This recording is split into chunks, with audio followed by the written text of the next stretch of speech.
Boa noite, gente. Tudo bem? Espero que esteja todo mundo bem, todo mundo saudável. Ah, e que todo mundo já tenha conseguido estabelecer uma rotina, já tenha acalmado os ânimos. Tô sempre repetindo isso nos vídeos, mas eu acho extremamente importante que a gente mantenha um pouco, não o padrão, mas a rotina que era similar ao que a gente tinha antes, por mais que estejamos impossibilitados de estar saindo, estar desenvolvendo as atividades de antes por conta da quarentena, mas tentar manter o mais possível próximo do que a gente tinha, para que quando retornar isso, e para que a gente também não caia num quadro depressivo, num quadro gigantesco de estresse. E como a gente estava tendo as aulas, então eu espero que vocês mantenham esse ritmo de estudo, assistam às aulas, façam os exercícios e tudo mais. Por mais difícil que esteja, por mais chato, entediante que esteja ficar em casa, dentro de quatro paredes e tudo mais, porém é necessário, galera. A gente, vamos colocar que a gente tá quase na metade da quarentena já, tudo bem que muitas cidades estão falando sobre o término dela, mas ainda é uma medida necessária, por mais que seja irritante. E por conta disso, então, a gente vai continuar com as nossas videoaulas, tudo à distância, sem contato. E a aula de hoje é sobre a evolução da Terra e os fenômenos geológicos, tá?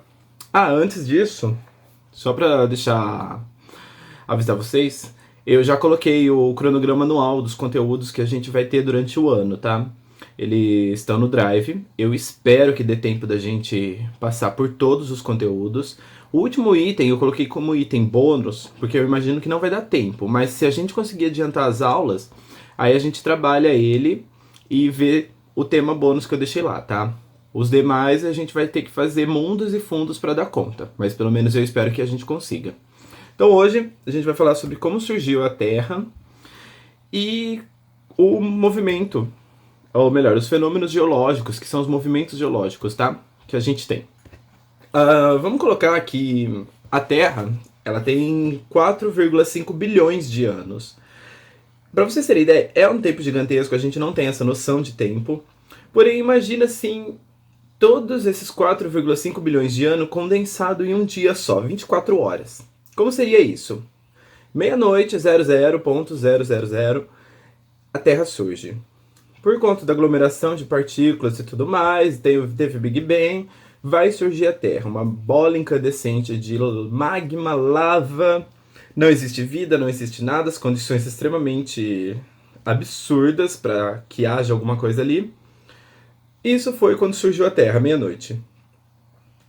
Ali por volta das 4 horas da madrugada, vai surgir os primeiros seres unicelulares. Qual que foi a mudança? Durante essas 4 horas, a nossa Terra se esfriou, a atmosfera dela ficou um pouco menos agressiva, começou a se formar os oceanos e tudo mais, tá? 4 horas surgem os primeiros seres unicelulares. Aí a gente vai passar cerca de 16 horas só com esses seres, não vai existir qualquer outra diferença, qualquer outra variação. E ali por volta das 8 da noite vai surgir as primeiras algas e 20 minutos depois as primeiras medusas, que são as nossas águas vivas, tá? 10 horas, as plantas vão começar a dominar o ambiente terrestre, aí elas começam a sair da água. 10h24, a Terra vai estar coberta por florestas, aí no caso são as coníferas, tá? Os nossos pinheiros. Depois, às 11 horas, os dinossauros dominam completamente a Terra. 11h39, eles são extintos. E aí a humanidade, ou melhor, o Homo sapiens sapiens, que somos nós, seres humanos, eles vão surgir às 11 horas e 58 minutos e 43 segundos desse dia. Então, para vocês terem noção, a nossa presença na história da Terra é extremamente ínfima. Ela é isso aqui nesses 4,5 bilhões de anos, tá? Porém, o que a gente já mudou, já maltratou e já transformou essa Terra, nenhuma outra espécie já fez igual, tá? mas isso a gente vai ver durante o ano inteiro. Durante a aula de hoje, a gente vai falar dessas transformações ao longo dos anos, tá? Então aqui a gente tem duas imagens. A primeira imagem é lá do surgimento, como eles imaginam que seja o surgimento da Terra. Então você tem ali uma superfície extremamente incandescente, como há 4 bilhões de anos atrás e tudo mais. O universo ainda estava em expansão. Era um universo extremamente caótico, então era muito comum você ter chuvas de meteoro, choque de cometas e tudo mais. Hoje, por que isso não acontece com tanta frequência? Porque o nosso universo, a gente pode falar que o nível de entropia dele, ou seja, o nível de caos, já é menor. Ele já está em uma certa organização maior. Imagina que todos os cometas que estavam em órbita de colidir com a Terra já colidiram há milhões de anos atrás. Então, que teve para bater, já bateu. Então hoje, a chance de acontecer alguma coisa, ou se tem algum cometa em rota de colisão com a Terra, é bem baixa, tá? Então, naquela época, não existia vida, não existia terra, não existia mar, não existia nada, era só magma.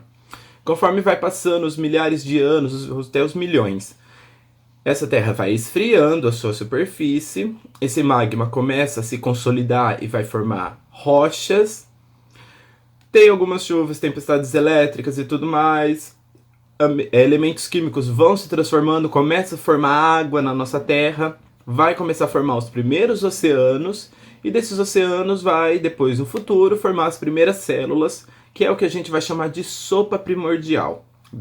A Bia, em biologia, já deve ter falado a respeito. Se não falou, logo logo ela fala, tá? Depois, vai se dar origem aos continentes, esses continentes vão todos se aglomerar numa massa só que a gente chama de Pangeia. Depois essa Pangeia vai se fragmentar em Laurásia e Gondwana, e depois se fragmenta novamente nos nossos 7 continentes que a gente tem hoje, tá? A estrutura interna da nossa Terra, como que ela fica, então? A gente vai ter, basicamente, 3 camadas. A camada mais externa, que é a nossa crosta. A camada mediana, que é o manto. E a mais interna, que é o núcleo, tá? Essas 3 camadas, elas têm algumas peculiaridades. Por exemplo, a nossa crosta terrestre, ela é a camada mais superficial, ela vai ser constituída principalmente por rochas um pouco mais leves, como silício e alumínio.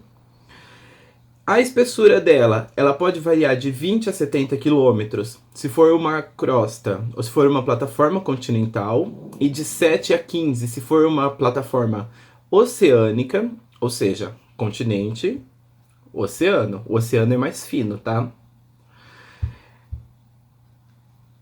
E a plataforma oceânica, ela tem uma composição um pouquinho diferente da plataforma terrestre, tá? A composição dela principalmente é de silício e magnésio. Então essa plataforma, ela acaba sendo mais pesada que a terrestre, mesmo ela sendo mais fina, tá? Percebam que volume é diferente de densidade e, consequentemente, de peso. Plataforma oceânica, ela é mais fina, porém ela é mais concentrada, ela é mais densa, por isso ela é mais pesada. Plataforma terrestre, ela é maior, porém ela é menos densa e, consequentemente, menos pesada, tá?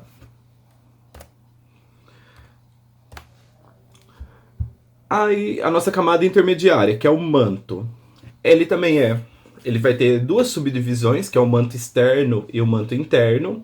O manto externo, ele vai ser, como que eu posso colocar, ele é mais líquido e também vai ter uma camada ali especial que a gente vai chamar de astenosfera.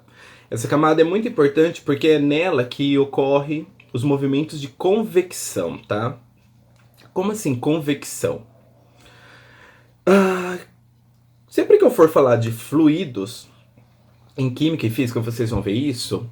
Os fluidos, eles têm uma dinâmica, que é que quando você esquenta ele tende a subir, e quando você esfria, ele tende a descer. Quando você esquenta um fluido, ele fica mais leve, por isso que ele sobe, e quando ele esfria, ele fica mais pesado, por isso ele desce.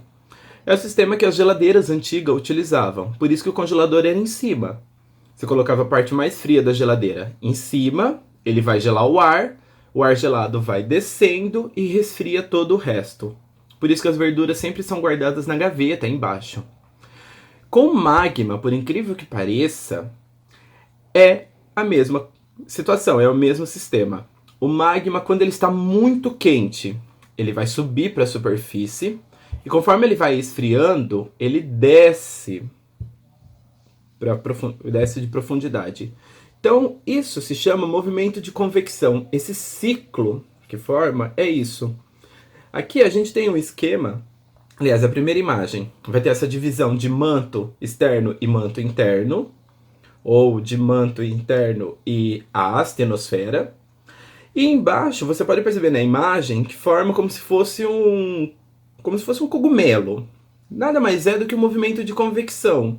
Aqui a gente tem dois ciclos funcionando, eles vão fazendo isso, tá? O que vai acontecer? O magma aqui ele vai esquentar, vai subir, vai se espalhar aqui pela superfície, e conforme ele esfria, ele desce pela borda, tá? Então isso daqui é como se fosse um ciclo, e isso não para, tá? Ele é contínuo. Aqui a gente tem mais dois esquemas explicando como que vai funcionar esse movimento de convecção, ou essas correntes de convecção. Por que isso é importante? Porque esses movimentos de convecção que ocorrem no magma, ali embaixo, vai influenciar a nossa crosta terrestre, tá? Então o que acontece no manto, que fica embaixo, afeta a crosta, que é a superfície. Como que vai afetar? Se você tem esse tipo de corrente funcionando aqui, obviamente quem está em cima vai acabar sendo empurrado pelo lado, tá? E aí, consequentemente, você tem esse movimento na superfície sendo formado. É só isso? Não. Como a gente tem esse movimento na superfície, obviamente, você vai deslocar elas. Você pode abrir um buraco aqui. Mais pra frente a gente vai descobrir o que acontece quando você abre esse buraco e o magma aparece. E também, se você está empurrando elas vão chegar aqui num lugar, mas elas não têm um limite. Elas vão se chocar com outra plataforma.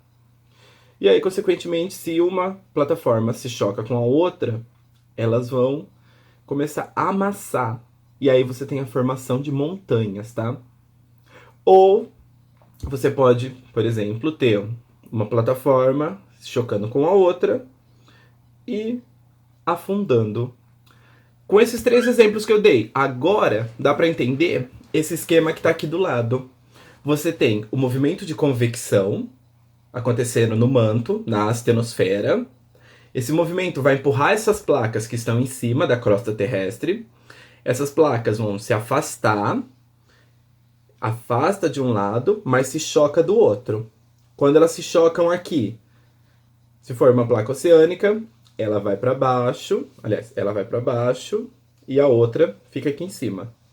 E se for placa terrestre, duas terrestres, elas não vão se afundar, elas vão o quê? Amassar. Tá um pouquinho confuso, não deu para entender ainda? Calma, continua assistindo a aula, que mais pra frente a gente retorna nisso na tectônica de placas, tá?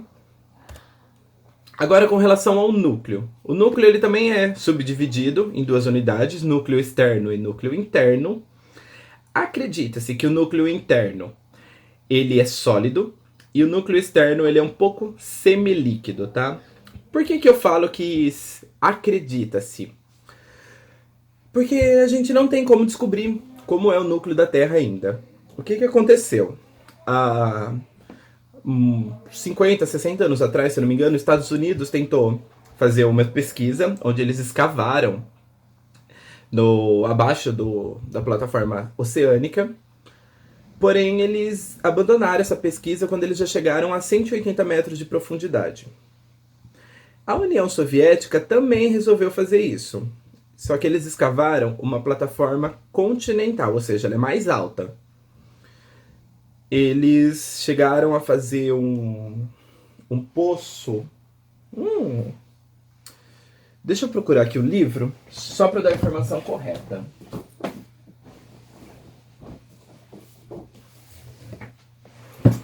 Ué? Ah, eu tô usando de apoio pro celular. Ah, desculpa. Mas, se eu não me engano, depois eu coloco a informação, eles escavaram um poço eu imagino que de 13 a 15 quilômetros de profundidade. E eles tiveram que interromper essa escavação porque a temperatura no fundo desse poço já chegava a 180 graus. Então, experimentos ou pesquisa direto com o manto, com o núcleo da Terra, ainda não foi feito, é praticamente impossível. Então, como eles fazem essas pesquisas? Através de sonares, de sondas. Envia ondas eletromagnéticas, elas batem no material, nas partículas, e elas retornam para os receptores. E mediante a isso eles conseguem identificar o volume, a densidade do material, que tipo de material que é, como que ele está estruturado, tá? E através disso eles fizeram todas essas inferências e acredita-se hoje que essa forma que é estruturada é o núcleo da nossa Terra. Agora, com relação à nossa crosta terrestre, ela vai ser formada por rochas, tá? Essa já é mais fácil de estudar, ela é visível, a gente vive sobre ela, então é muito mais fácil da gente ter informações. Então ela vai ser formada por rochas. Essas rochas, na verdade, são formadas por uma mistura de minerais, tá? Então, por exemplo, o granito. Ele vai ser formado por 3 tipos de minerais: o quartzo, a mica e o feldespato. E esses tipos de rocha, elas podem ser classificadas em 3 tipos: as magmáticas, as sedimentares e as metamórficas. A gente vai ver elas agora. As rochas magmáticas, elas também são chamadas de rochas ígneas e são as mais resistentes, as mais duras delas, tá? Por conta do quê? Elas são formadas através da solidificação do magma. Então, basicamente, você tem esse magma, essa rocha derretida saindo ali do manto, vindo para a superfície. Chega aqui, ela esfria e aí ela solidifica e forma uma rocha magmática ou uma rocha ígnea, tá? Esse tipo de rocha ela pode ser 2 tipos mediante aonde esse magma esfriou. Ela vai ser intrusiva ou plutônica, se ela se resfria e se forma dentro da Terra, ou ela vai ser extrusiva ou vulcânica, se ela solidifica fora da superfície, tá? Nossa, como assim? Simples. Se você tem, por exemplo, uma erupção, metade desse magma sai para fora desse vulcão, escorre pela superfície e solidifica, metade dessas rochas que saíram vão ser pedras extrusivas. O restante que fica dentro do vulcão, debaixo da terra e também resfria e endurece, vai ser rocha intrusivas, tá?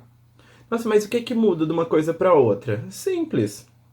A partir do momento que você sai para a superfície, você vai ter o contato com a atmosfera, você vai ter contato com outras substâncias que no fundo da Terra você não teria. E isso pode acabar afetando o tipo de rocha formado. E fora também que na superfície você vai acabar resfriando mais rápido do que no fundo da Terra. Então sua composição, seu tipo de rocha formado muda, tá? Por isso que a gente tem essas duas classificações de rochas magmáticas.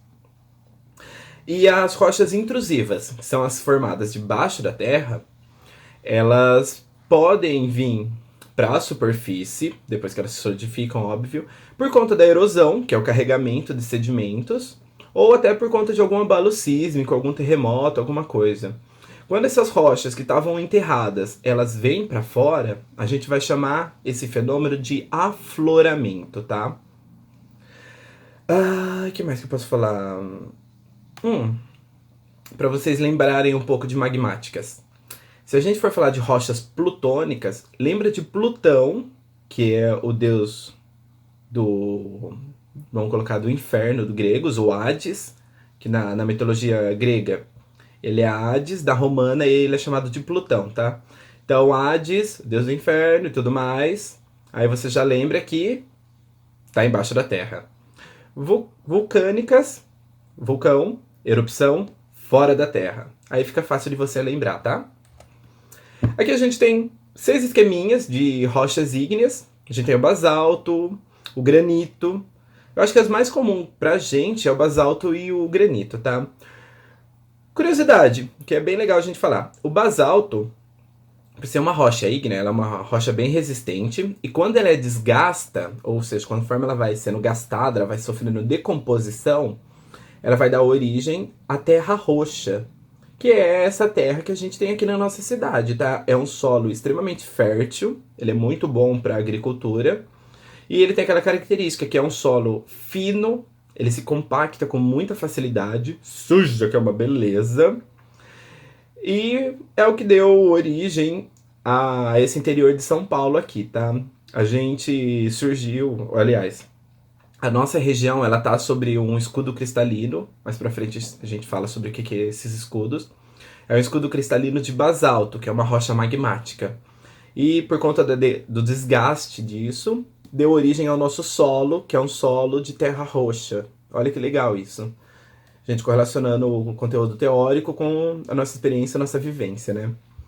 Segundo tipo de rocha, então, as rochas sedimentares. As sedimentares elas vão se formar através da deposição, compactação e cimentação de outros pedaços de rochas. Então, por exemplo, você teve ali o basalto, ele foi sendo quebrado. Os pedacinhos pequenininhos virou solo, alguns outros pedacinhos, ou até esse solo mesmo, se ele for compactado, sofreu uma pressão muito grande, uma grande temperatura, enfim. Alguma situação adversa, ele pode acabar dando origem a um outro tipo de rocha, tá? E esse tipo de rocha é o que a gente chama de rocha sedimentar. Aí dentro das sedimentares a gente vai ter três tipos também. A gente vai ter as detríticas, que são as rochas formadas a partir dos pedacinhos de outras rochas. Aí eu tenho três exemplos aqui, que é a argila vai formar o argilito, a areia forma o arenito, e os balastros, que são pedaços maiores de pedras, formam os conglomerados. Aliás, esses conglomerados é bem comum você achar ali na região de Ubatuba, principalmente na parte mais rochosa, tá? Aí de rochas sedimentares, a gente tem o segundo tipo, que são as rochas orgânicas, que elas vão ser formadas através da ação de animais e vegetais, ou até pelo acúmulo dos seus dejetos. Dois exemplos bem comuns de rocha orgânica é o carvão mineral, que foram aquelas árvores do período carbonífero, então um tempo bem atrás, que morreram, foram enterradas, passaram por um processo de quase fossilização, mas virou carvão mineral. E também os depósitos de calcário, que nada mais são do que pedras formadas através da deposição de conchas marinhas, tá? E o terceiro tipo de rochas é o tipo químico, que é quando as nossas rochas sofrem uma reação química, principalmente ocasionada pela água, e dá origem a um tipo de pedra, tá? Então essa foto que eu tenho aqui é uma gema-sal, que ela é formada pelo cloreto de sódio, que está dissolvido na água, isso acontece no mar.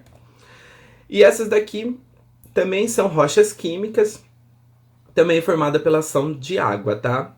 Isso ocorre muito em cavernas calcárias, onde você tem uma interação de água com gás carbônico, vai originar o ácido carbônico e ele vai dissolver esse calcário. Só que ele dissolve e transforma elas nesses outros tipos de pedras, que é o que a gente chama de espeleotemas. Ou também, mais comum, estalactite e estalagmite. A estalactite são aquelas que ficam penduradas no teto, a estalagmite é aquela que ela sai do chão, tá? Mas ela é formada, obviamente, pelo gotejamento dessas partículas que vêm do teto. Mas aí você tem uma que vai sair de cima e uma que vai sair do chão, e isso muda o nome delas. Geólogo tem muito tempo, né? Gosta de colocar nome em tudo. E por último, as nossas rochas metamórficas, que é um tipo de pedra, é um tipo de rocha, aliás, e devido a uma grande pressão, alguma temperatura, ela vai sofrer uma transformação, uma metamorfose e vai mudar o seu tipo, tá? Então, por exemplo, a gente vai ter aqui o argilito, que ele passa por essa transformação e vira xisto. O granito, que vira gneiss, ou o calcário, que vai virar mármore. Então aqui a gente tem 3 exemplos de rochas metamórficas, tá? Agora vamos dar uma olhada de como isso pode ser cobrado no vestibular. Tem uma questão aqui, vou ler com vocês, tá? O ciclo das rochas é uma teia complexa de transformações da matéria, estas vezes desde muito rápidas até extremamente lentas, que em conjunto, no contexto das tectônicas de placa, determinam modificações no reino mineral. O ciclo das rochas constitui um modo sintético de representar inúmeras possibilidades pelas quais, ao longo do tempo geológico, um tipo de rocha pode se transformar em outro. Analise as preposições a respeito do ciclo das rochas.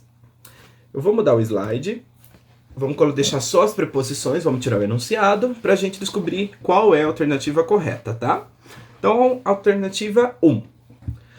As rochas, quando passam por processos intempéricos, formam camadas de materiais desagregados, onde se formam os solos, processo que recebe o nome de pedogênese. Tem várias palavras que a gente ainda não sabe, né? Intempéricos, a gente está se remetendo a intemperismo, que são os fenômenos que acontecem na nossa superfície, como chuva, granizo, tempestades, vento e tudo mais. E pedogênese é o processo de formação do solo. Pedo vem de solo, gênese, formação, tá? Então, basicamente, essa questão, aliás, essa alternativa está falando que uma rocha, ao sofrer chuva, vento e tudo mais, forma pequenos pedaços que vai dar origem ao solo. Tá correta?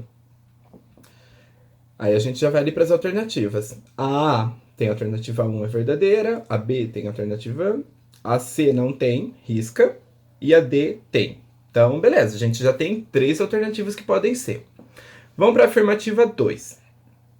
As rochas sedimentares são formadas pela deposição e diagênese de sedimentos provenientes de outras rochas ou de materiais de origem biogênica ou ainda de precipitação química de minerais. As rochas sedimentares, que são aquelas formadas através dos sedimentos de outras rochas, são formadas pela deposição e diagênese.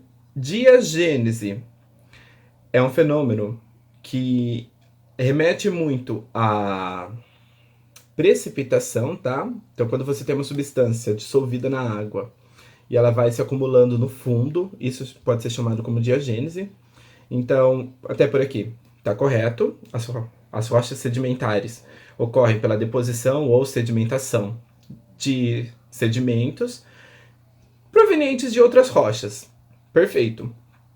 Materiais de origem biogênica, ou seja, de origem animal, também pode ser, ou ainda da precipitação química de minerais. Perfeito, a gente acabou de ver as estalactites. Então, afirmativa 2, correta também. Vamos para nossas alternativas. Alternativa A fala da 1, correta. Fala da 2, beleza. A B, 1 e 2, pode ser. A C não tem a 1, então risca. A D, 1, 3 e 4, não tem a 2, risca. E a E não tem a 1, risca. Então a gente fica entre a A e a B. A A fala que a 3 é a correta, a B fala que é a 4 correta. Vamos descobrir. 3. As rochas metamórficas têm sua origem no resfriamento do magma. Oi? Já para aqui, né? As rochas metamórficas têm a origem no resfriamento do magma. As rochas que vêm do magma, a gente chama elas de magmáticas ou ígneas. As metamórficas vêm da transformação ou da metamorfose de outros tipos de rocha. A 3 está errado. Por exclusão, a gente vai na alternativa B. Somente as alternativas 1, 2 e 4 estão corretas. Mas vamos tirar a prova real. Vamos na alternativa 4. Calor, umidade, organismos e o relevo determina o grau de atuação de cada um dos 3 processos básicos de intemperismo: físico, químico e biológico. Acabei de falar que intemperismo é as ações que ocorrem na superfície, como chuva, vento e tudo mais. Então, pode ser intemperismo físico, pode ser químico. Biológico seria o intemperismo causado por animais. Isso acontece? Acontece, tá? Essa desagregação ou essa decomposição de rochas, essa quebra de rochas, ela pode acontecer através de ventos, através de chuva, através da dissolução pela água ou até por conta de um animal passando por cima dessa rocha, tá? Ainda não entramos muito a fundo nisso, porque é tema para as próximas aulas. Mas nada melhor do que já aprender antes, né? Então, a alternativa correta dessa questão, a alternativa B. Segunda questão. Um dos recursos minerais de maior importância histórica é o carvão mineral. Analise as afirmações a respeito de sua formação e de sua produção. Afirmativa 1. O carvão mineral pode ser obtido através da queima de árvores e da exploração de reservas soterradas de rocha carbonífera. Errada. Carvão mineral não pode ser obtido através da queima de árvores. Aí você vai obter o carvão vegetal, tá? É só através da exploração de reservas soterradas. Então, tá errada. Alternativa 2. Trata-se de uma rocha sedimentar, cuja formação iniciou-se há milhões de anos, a partir da decomposição de materiais orgânicos, como troncos e galhos, que se misturaram ao solo. Corretíssima. Como eu falei, esses depósitos de carvão, carvão mineral, eles vieram de árvores e plantas que acabaram morrendo, sendo soterradas e passaram por um processo similar à fossilização, tá? 3. Formação do carvão extraído atualmente ocorreu especialmente nas grandes florestas pantanosas da Europa, da Ásia e da América do Norte. Essa alternativa a gente não falou, não foi tema de aula nossa ainda, até porque a gente não viu as eras geológicas, porém é a alternativa correta também, tá? Aí, consequentemente, a alternativa correta é a alternativa C, onde a afirmativa 2 e 3 estão corretas. E mais uma questão para a gente resolver. A Europa, em abril de 2010, foi surpreendida por uma nuvem de cinzas vulcânicas liberadas pela erupção da Islândia. Se alguém souber falar o nome desse vulcão, por favor, me mande em áudio. A erupção desse vulcão, assim como a de outros dispersos da superfície da Terra, pode provocar alterações na vida das pessoas, bem como na dinâmica da natureza. Nesse sentido, a erupção vulcânica constitui-se num fenômeno natural que pode causar a. Formação de rochas metamórficas e os tremores na Terra. Metamórficas? Difícil, né? B. A elevação da temperatura global e o empobrecimento da fertilidade dos solos. Se o vulcão entra em erupção, joga lava, esquenta. Faz um pouquinho de sentido, né? Será que é? C. Formação de rochas magmáticas. Sim. E enriquecimento da fertilidade dos solos. Será? D. A redução da temperatura global e a formação de cadeias montanhosas. Redução? O negócio é quente, sai? Acho que não. Formação de cadeias. Eu sei que o movimento de convecção empurra as placas, aí quando elas se chocam, elas podem amassar, formar cadeias de montanha. Mas erupção, não. Fico entre a B e a C. E aí? Empobrecimento da fertilidade dos solos ou enriquecimento da fertilidade dos solos? Qual que é a mais correta? Se você está indo na C por conta da formação de rochas magmáticas, você está correto. E se você falou o enriquecimento da fertilidade, você também está correto, tá? O que vai acontecer? As cinzas vulcânicas, por mais que elas sejam até ricas em enxofre, sejam extremamente agressivas e tóxicas para nós, todas as outras substâncias que vêm junto com as cinzas que são trazidas do interior da Terra, elas se tornam um adubo fenomenal para essas regiões, tá? Por isso, inclusive, que elas se recuperam muito rápido depois que ocorre uma erupção, se sobrar vida vegetal, tá? Mas, enfim, as cinzas vulcânicas, elas são capazes, sim, de atuar como fertilizantes para a Terra. Então, a alternativa correta é a C, formação de rochas magmáticas e o enriquecimento da fertilidade do solo. Agora vamos para a nossa segunda parte da aula. A crosta em movimento, então. Lá em 1912, esse cientista que está aqui, o Alfred Wegener, ele elaborou uma teoria após analisar a composição das rochas e o formato de todos os continentes. Ele percebeu que era como um quebra-cabeça, onde um continente se encaixava no outro, e essas rochas eram muito semelhantes. Então, por exemplo, se vocês perceberem, a nossa costa brasileira, nosso litoral, ele tem um formato similar com a África. Então dá a entender que o Brasil e a África eles meio que se encaixavam. E aí quando ele analisou as rochas da costa brasileira e da costa africana, ele percebeu que eram idênticas. E aí, consequentemente, só tinha uma explicação, né? Em algum momento, e isso estava junto. Porém, lá em 1912, o mundo científico não aceitou essa teoria, achou que era loucura e tudo mais, tá? Ainda mais quando ele vem e afirma que há milhões de anos atrás, os 7 continentes estavam juntos numa massa só, que é o supercontinente que ele chamou de Pangeia. Depois, em 1928, surgiu Arthur Holmes, que acreditava nessa ideia, e aí ele cria a hipótese da expansão dos fundos oceânicos. Ou seja, para ele, o movimento de convecção do magma acabava fazendo com que o fundo oceânico se expandisse e, consequentemente, mudasse e movimentasse os continentes. Não preciso nem falar que não foi bem aceito também, né? Aí a gente vai chegar em 1967 com William Jason Morgan, que é esse senhorzinho da foto. Ele ainda tá vivo até hoje, tá? Por isso que a foto é colorida. E ele vai confirmar os trabalhos desses 2 pesquisadores ao fazer uma pesquisa do fundo do assoalho marítimo. E ele vai confirmar que sim, os oceanos eles estão se expandindo a partir das dorsais oceânicas, que nada mais é do que uma cadeia de montanhas na borda dessas placas. E ele também vai fazer a datação das rochas no fundo marítimo. Por isso que esse fato colabora com a teoria formulada lá em 1920. Esse esquema aqui, dá pra gente ver o que é uma dorsal. Se vocês repararem bem no meio, tem ali um risco, e esse risco tem a plaquinha indicando dorsais.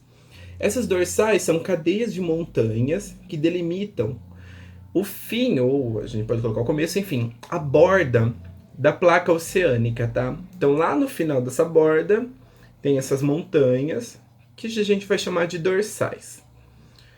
Do outro lado, a gente tem ali a fossa oceânica. Por que essa fossa oceânica leva esse nome? Porque lembra que a gente falou que o movimento de convecção faz esse movimento, e aí quem está aqui em cima ele empurra. Então, quando ele empurra essa placa oceânica, vai abrir um buraco. Magma, manto, movimento de convecção rodando aqui embaixo. Esse magma ele sobe por essa abertura que se forma. Fundo do oceano, água, magma com água, o magma se esfria. Ele se solidifica aqui. Então essa cadeia de montanhas que vai se formando aqui, nada mais é do que esse magma que sobe e resfria. Esse movimento de convecção acontecendo aqui, jogando magma para cima, empurrando esse fundo oceânico. Vai empurrar para onde? Para a plataforma continental que vai estar aqui. Lembra que eu disse no começo do vídeo que a plataforma continental ela era mais leve e a oceânica mais pesada? O que vai acontecer? A oceânica, por ela ser pesada, ela vai entrar debaixo da continental. Então, essa fossa oceânica nada mais é do que a plataforma oceânica entrando debaixo da continental. Se ela entra debaixo, ela afunda, vai para o manto, derrete e volta para esse movimento de convecção. Olha que legal isso. Essa segunda imagem vai mostrar o trabalho que ele fez de datar as rochas do fundo oceânico. Então, esse risco vermelho que passa aí é a nossa dorsal mesoceânica, tá? E conforme vai passando esses risquinhos em volta, você vai ter as faixas onde ele encontrou as rochas. Então vamos começar aqui bem perto da linha vermelha. Você tem ali 9 milhões de anos.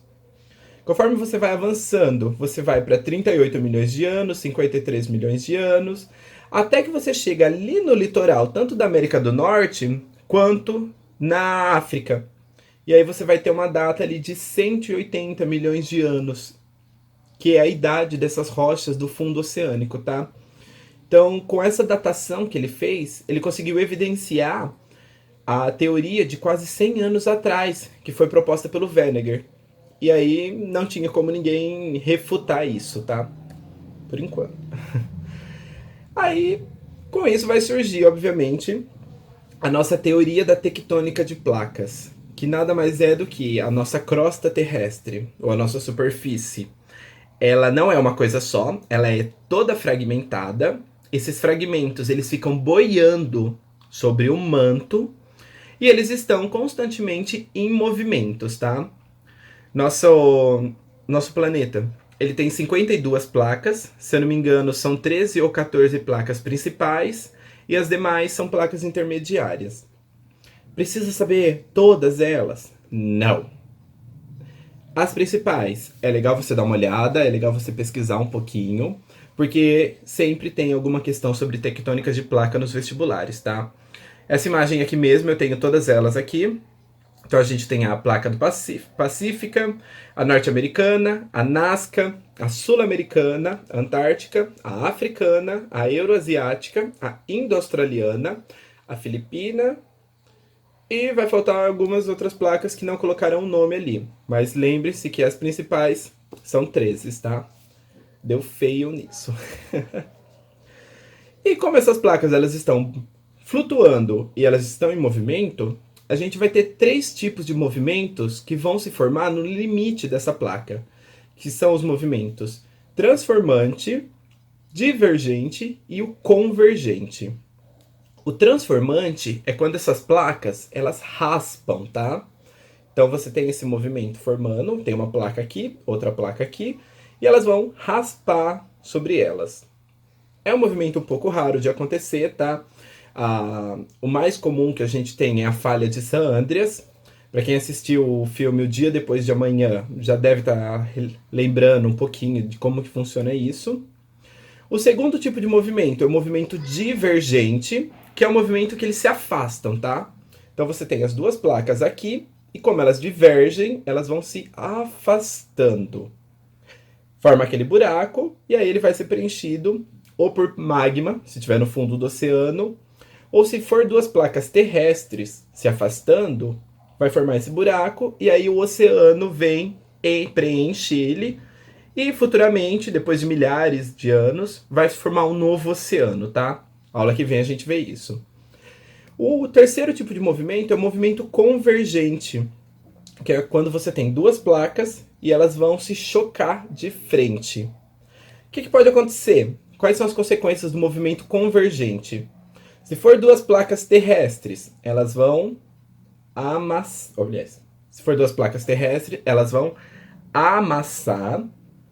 E se for uma oceânica com uma terrestre, a oceânica ela é mais pesada, mais fina. A terrestre ela é maior, porém mais leve. E aí a oceânica afunda por cima por baixo da placa continental. Afunda, forma uma fossa aqui, e aqui embaixo ela vai se incorporar ao manto, porque ela derrete. Pessoal, essa foi a aula de hoje. Qualquer dúvida, por favor, me procurem. Não esqueçam de dar uma olhada no nosso cronograma anual, tá? Bons estudos, boa quarentena, e vai segurando as pontas que logo logo a gente volta com as aulas presenciais, tá? Tô com saudade e tchau, tchau.